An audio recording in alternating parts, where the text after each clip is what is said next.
Welcome to the Philos Project podcast. I'm your host, Dominique Hoffman, and today I have the honor of speaking with my colleague and my friend, Neveen Elias, to discuss the reality and the experience of Christians living in the West Bank as they celebrate the Christmas season this year.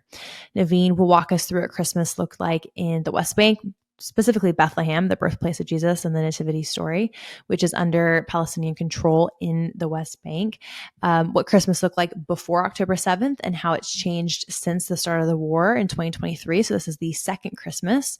Last year, Christmas was canceled to stand in solidarity with the Palestinians in Gaza.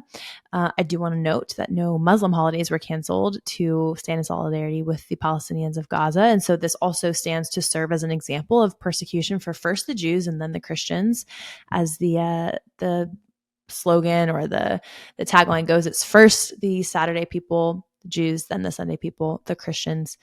And Neveen tells us that Christians from the West Bank are actually applying and petitioning the Israeli government to celebrate Christmas in Jerusalem, which is not the tradition, but it's where they can celebrate the important Christian holiday freely. This is an important conversation. It helps highlight the complex regional dynamics as well as the persecution of Palestinians, especially Christian Palestinians living under Palestinian Authority.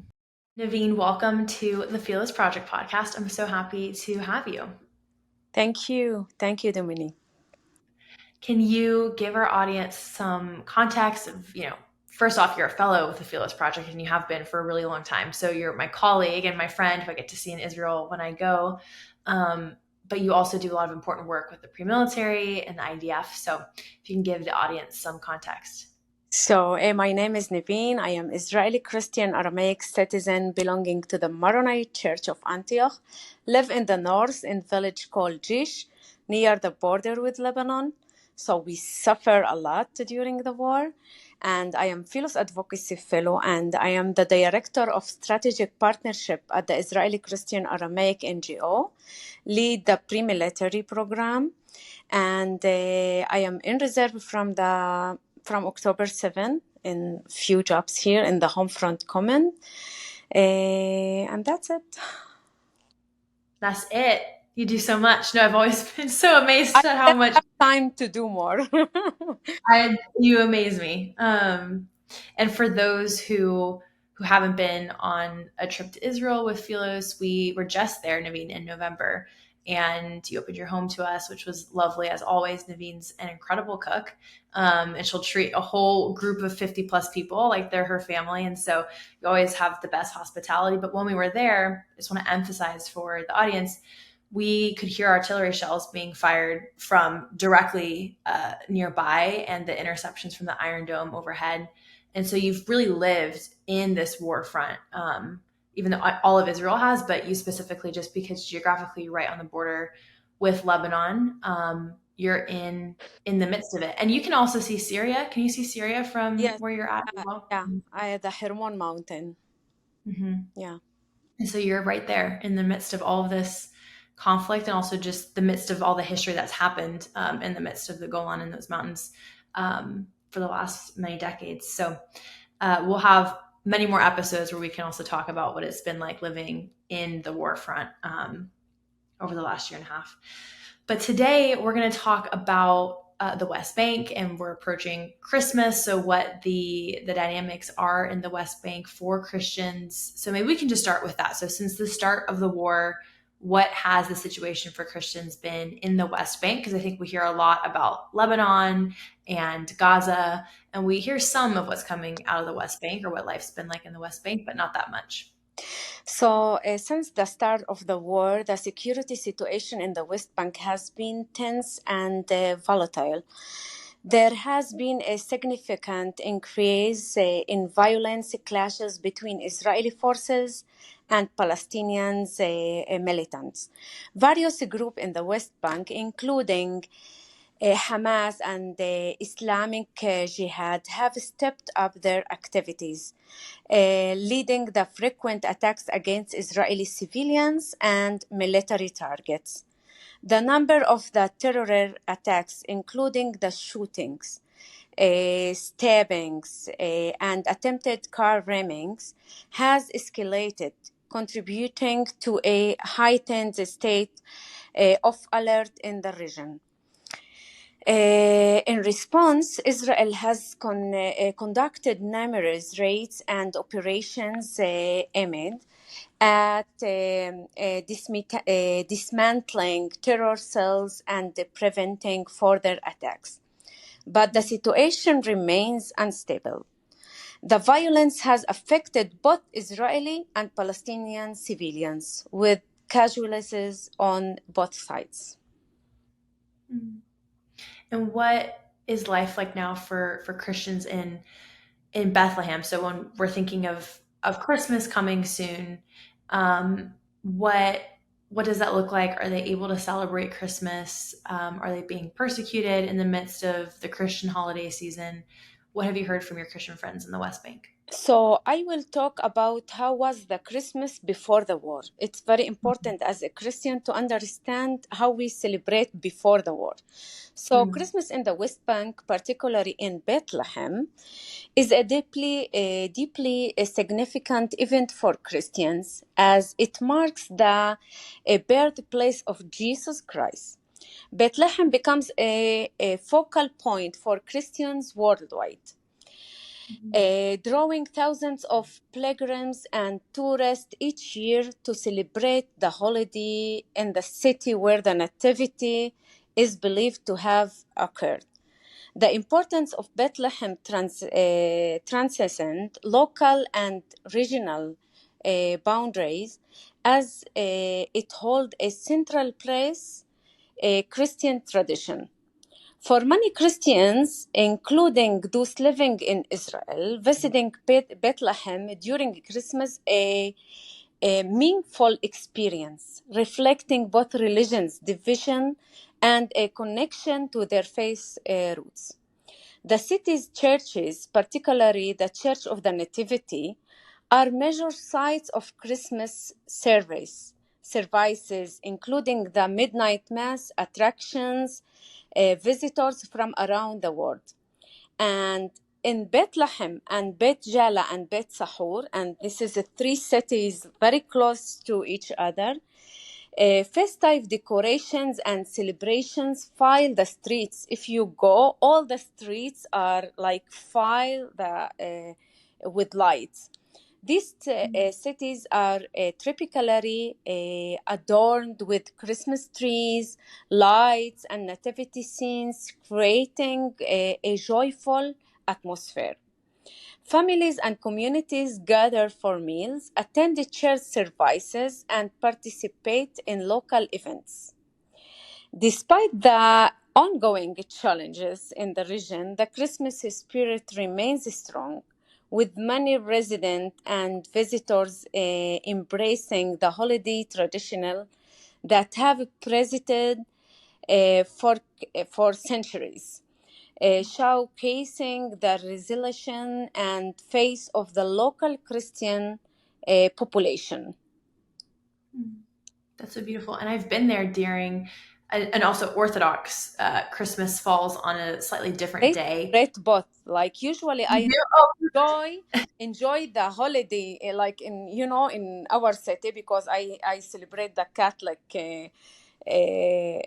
Christmas, and then in the Orthodox holiday I will go there, and really it's very beautiful. All the people say that the Orthodox that it's more beautiful.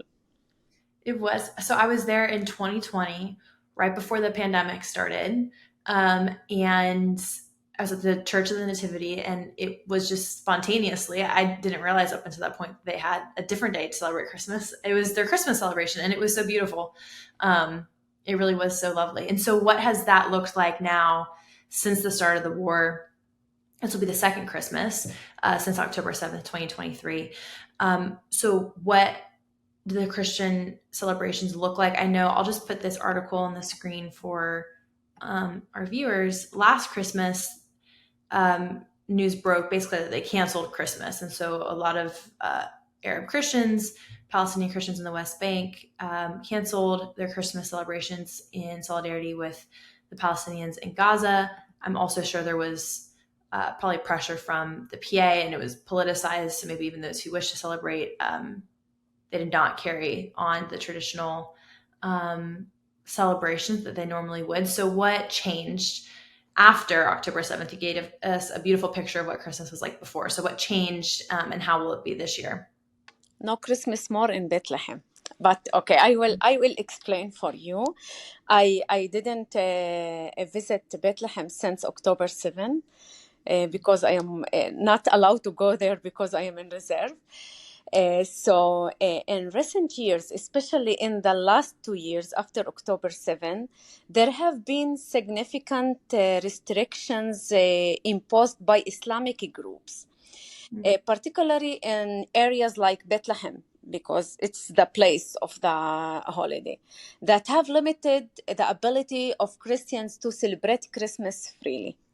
These restrictions have including prohibitions on decorating public spaces, displaying nativity scenes, and holding large-scale festive gatherings.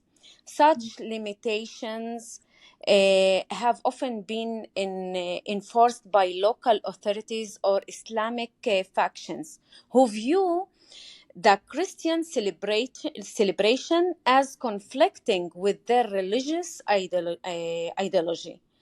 So, in some cases, local Christians have faced the pressure to scale back their celebrations, with traditional decoration and public events significantly reduced or even prohibited.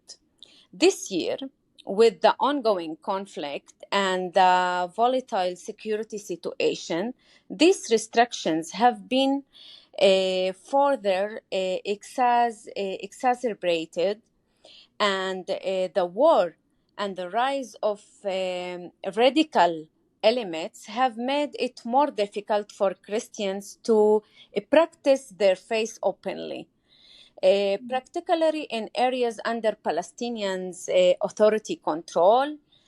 So in Bethlehem, a city central of the Christian faith, there has been concern that the celebration could be overshadowed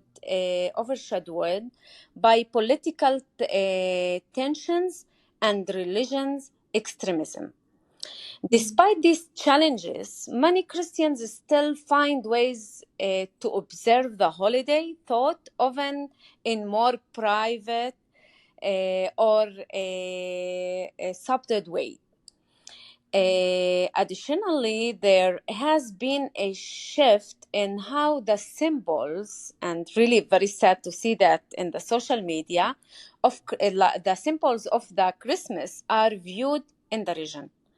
The traditional Christian symbols of the holiday, such as the nativity scenes and the figure of Jesus, have increasingly been appropriated by Palestinian nationalism, while Jesus was born in the land of Israel. There has been a concerted effort to link the symbols of Christmas to the Palestinian identity. This has led a situation where symbols of the holiday, which are central of Christians' belief, are often referred as part of larger Palestinian narrative. Despite the fact that Jesus' life and birth are firmly rooted in Jewish and Israeli history, not Palestinian identity, this reappropriations has sparked tension between religion and political ideologies in the region. So I hope that like the Christians become more strong and can like stop that. To see Jesus with the kufiya and to see the nativity is, yeah, as you say now, like I cannot understand. And also sometimes they have something as a destroy the place with Jesus, and they want to share that it's the same scenario what we see in Gaza, and the kids are die, but it's not true. Yeah. So this year, due to the ongoing restrictions in Bethlehem, many Christians requested permission. Listen, it's not permission to live and to celebrate Christmas in Jerusalem. And it's Wow. the first time, like, celebrate Christmas, it's usually in Bethlehem, and Easter in Jerusalem, where there is greater freedom to observe the holiday. In response, the Ministry of Defense allowed the exit of around 4,000 people, only Christians, during the holiday season, Orthodox and Catholic, offering them a sense of real life and freedom. And the Ministry of Defense understand well that the Christians are not terrorists and would never commit any terrorist attacks, because that's the problem. Ministry of Defense didn't allow anyone to leave during the war, because what happened, all the terrorist attacks that happen in this area, in Jerusalem and this area. So typically most Christians from Bethlehem request to leave during Easter, as I told you, as the major celebrations take place at the Church of the Holy Sepulchre in Jerusalem. However, this year, the limited freedom in Bethlehem and the growing restrictions around the Christmas celebrations led many to seek alternative, highlighting to unique challenge faced by Christians in the region.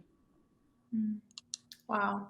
So Israel is the place of freedom that they're running to then be able to celebrate Christmas more openly, And which I think hear what happened in the West Bank, and what happened in not only in the West Bank, but in all the the Arab countries in the Middle East. I am really sure that Israel is the best place for us as a Christians, and it's the safer place.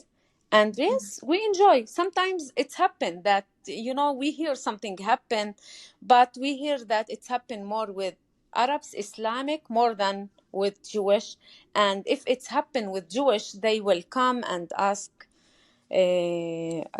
us, like, it's not for all the Jewish. and they're held accountable. Yeah. Yeah. Well, Neveen, thank you so much for shedding light on the Christian experience in Israel, but also specifically in the West Bank. And I'm wishing you and your family a very Merry Christmas. And Thank you so much. Bye, Neveen. bye bye. Thank you so much for tuning into this week's episode of the Philos Project podcast. The Philos Project is a nonprofit, and if you feel led to give to educational offerings such as this podcast, I will leave a giving link in the description box below. I hope that all of you listening, if you're listening to this when it is posted, have a very Merry Christmas, and I will see you guys after the holiday.